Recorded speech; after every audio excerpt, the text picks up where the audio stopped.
नमस्कार, आपका स्वागत है इतिहास के सबसे बड़े युद्ध महाभारत में। महाभारत ने 18 दिन तक कुरुक्षेत्र की धरती पर लहू से रंगा। लेकिन क्या आपने कभी सोचा है कि युद्ध ठीक 18 दिन ही क्यों चला? ना 17, ना 19, सिर्फ 18। क्या यह मात्र एक संयोग था या इसके पीछे कोई गहरा रहस्य छिपा है? आज हम इसी रहस्य पे पर्दा उठाएंगे।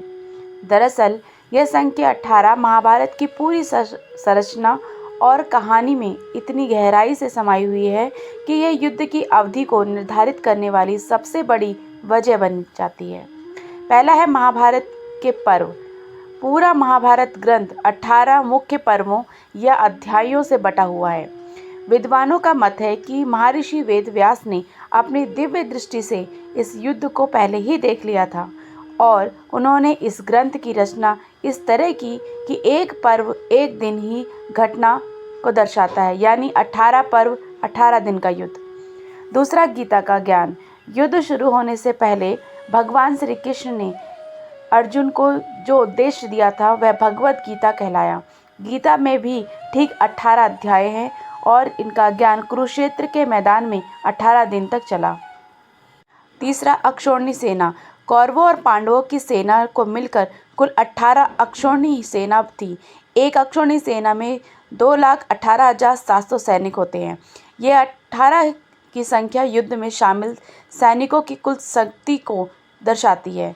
चौथा, युद्ध के बाद बचे लोग। यह जानकर आपको आश्चर्य होगा कि 18 दिन के भीषण संहार के बाद अंत में सिर्फ 18 लोग ही जीवित बचे थे।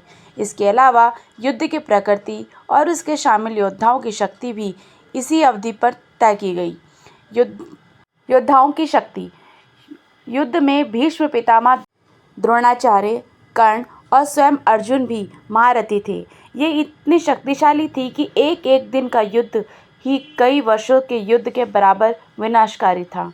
हर दिन एक मुख्य योद्धा का पतन होता गया, जिसमें युद्ध को एक निर्णायक अंत की ओर धकेल दिया।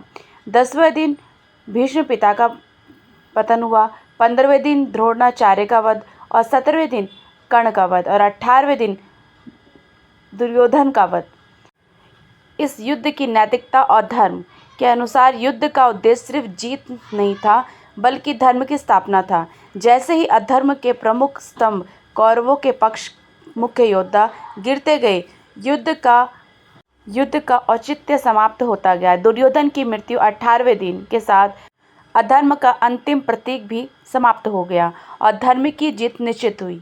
युद्ध को आगे खींचने का कोई कारण नहीं बचा था।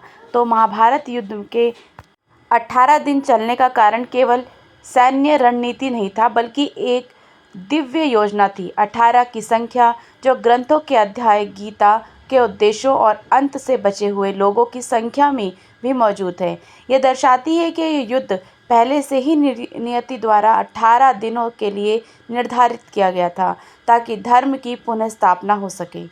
यह युद्ध हमें सिखाता है कि हर संघर्ष का एक निश्चित अंत होता है और उस अंत का समय कभी कभी किसी बड़ी शक्ति द्वारा पहले ही तय किया जा चुका होता है। आपको यह जानकारी कैसी लगी, हमें कमेंट में बताएं और ऐसे ही और रोचक रहस्यों के लिए चैनल को सब्सक्राइब करें।